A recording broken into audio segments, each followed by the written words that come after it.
So we had some high winds here in the Chicago area a couple of weeks ago, and this is one of the results. That is a Citgo gas station where the canopy under which you normally would fill your tank has collapsed.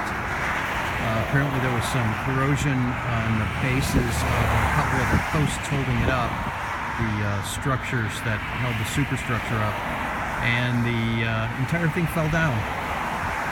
So that gas station's out of business for a little while. Oh, I see they have a 3-pack deal. Gotta get in there. Talk to you later, just wanted to share.